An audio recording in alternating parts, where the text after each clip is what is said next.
Hello friends, welcome back to my channel once again. Hope you are all fine. B.Ed 2023-25 সেশনে যারা রয়েছেন আপনাদের যারা সাপ্লি পেয়েছেন তাদের জন্য একটি নোটিফিকেশন প্রকাশিত হয়েছে। সেই নোটিফিকেশনটি হচ্ছে যদি আপনারা থিওরি পেপারে ম্যাক্সিমাম দুটো পেপারে সাপ্লি পান তাহলে কিন্তু আপনারা রিভিউ করতে পারবেন। এখানে দেখতে পাচ্ছেন ম্যাক্সিমাম 2 পেপারস ইন থিওরি, তাহলে কিন্তু অবশ্যই আপনারা রিভিউ করতে পারবেন। রিভিউ জমা দেওয়ার ডেট 20, 21 এবং 22 মে। যদি কোনো কারণবশত দেরি হয় তাহলে কিন্তু সেখানে পার পেপার 200 রুপিস ফাইন লাগবে।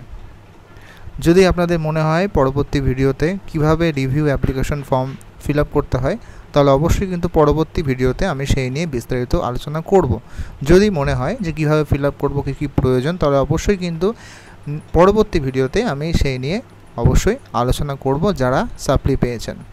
এই নির্ধারিত ডেটগুলো অবশ্যই মনে রাখবেন। নির্ধারিত ডেট পার হয়ে গেলে কিন্তু আপনাদের আরও এক্সট্রা চার্জ লাগবে, সেই ক্ষেত্রে কিন্তু অবশ্যই আপনাদের খেয়াল রাখতে হবে।